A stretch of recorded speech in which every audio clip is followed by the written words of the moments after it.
Hi, I'm Carol Angela Davis. This is your reality news check, your news for Wednesday. It is December 14th, 2011. We're going to begin with some news for you of Wall Street greed. It just never ends here in the good old United States of America. No one is immune. Wait till you hear about this town. Plus, Jon Corzine, is he fast becoming the poster boy for American greed? Also today, China puts a tax on U.S. auto imports. Could be as high as 21%, folks. Does that sound like they're playing fair to you? And a civil suit for the Syracuse coach amidst sex allegations. And then finally today, Fantasia Barrino, she had a baby. We'll tell you about it. Stay tuned right after this. Here we go.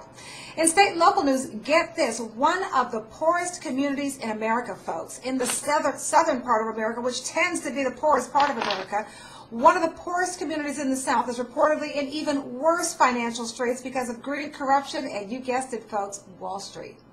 Guaranteed problems when you deal with Wall Street. I'm talking about Jefferson County, Alabama, which you should know, folks, is the county that Birmingham, Alabama is in, which it could be Birmingham alone. It could be the largest municipal bankruptcy in American history. We'll thank Wall Street for that. They just don't, everything they touch is a problem, okay? You're not going to believe this. This is Birmingham, Alabama, folks, okay?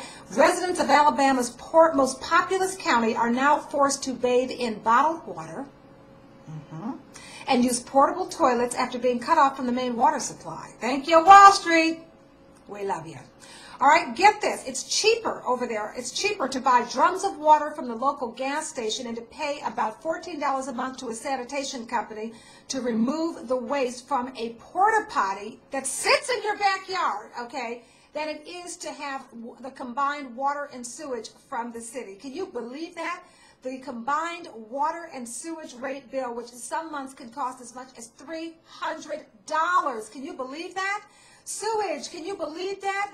And water bills have been combined to a single bill in Jefferson County. That bill has increased by 329% over the past 15 years, making it among the highest in America. How can you have the highest water and sewage bill in America in one of the poorest counties? I mean, how can that even be allowed to go on, folks, okay? How can that be allowed to go on? That's because there's a new sewage system being built. They started building it in 1996. Still paying for it, folks. Yeah, they're still paying for it because guess what? In 1996, that sewage system was about a $300 million project. Now it's roughly $3.1 billion. Yeah, folks.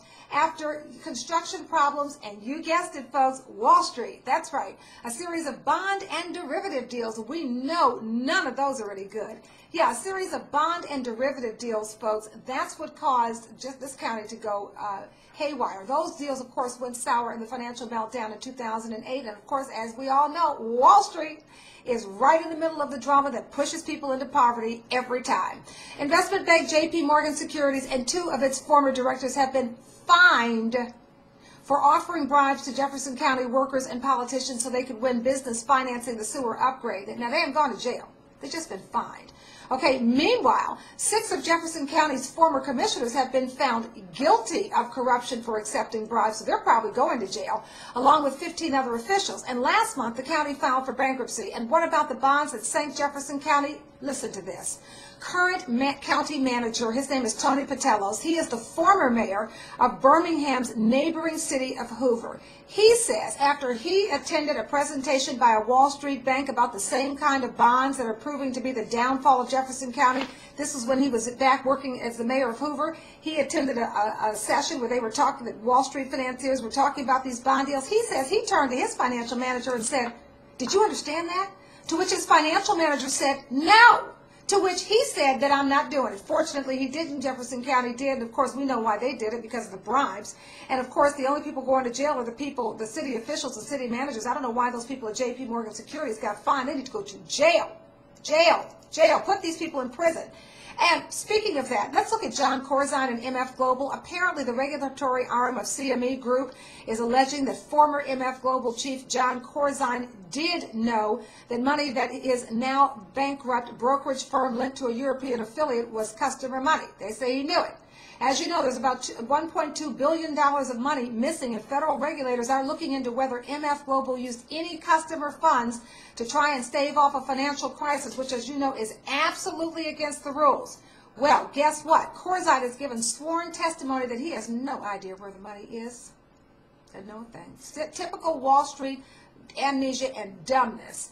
And that is a problem. That's why we have to get all those people have to go. We have to regulate. Let me tell you, however highly you think you want Wall Street regulated, it ain't high enough. It's got to be more. Now, CME Executive Chairman Terrence Duffy has testified that this may not be true, that in fact he may have known. Duffy says a CME auditor was on a phone call, and on that call, an MF Global employee indicated that Corzine knew of a loan for roughly $175 million that was being made to a European affiliate of MF Global, and that loan was most probably made just days before the company went bankrupt. For his part, Corzine's stand is this, and I quote, folks, quote, "I want to be clear.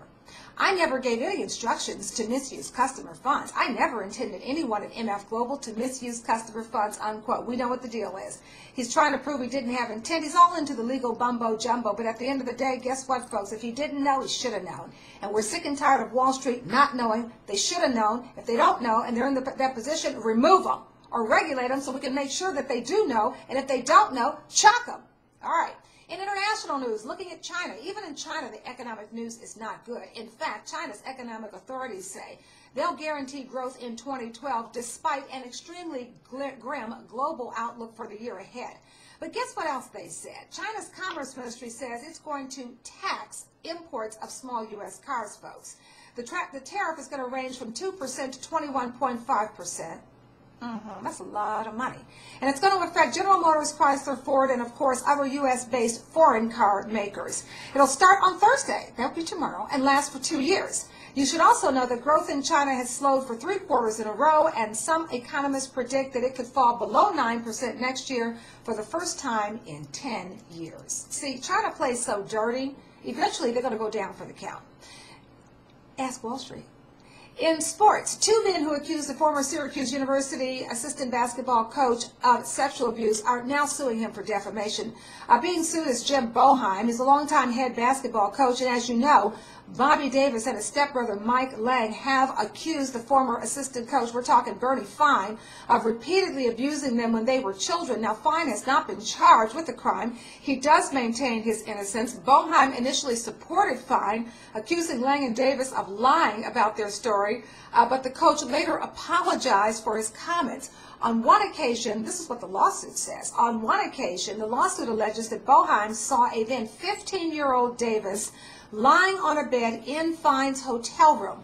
Unfortunately, prosecutors say that despite the credible allegations, the statute of limitations simply prevents them from bringing charges, hence the civil suit. The men trying to get some sort of compensation for all of the things that they were put through.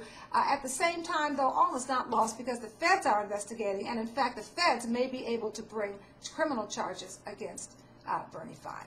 And then finally, today's 27-year-old singer Fantasia Barrino gave birth to a boy. Congratulations. You remember her, Fantasia Barrino, the 2004 American Idol winner. Well, her baby boy's name is Dallas Xavier Barrino, 7 pounds 9 ounces.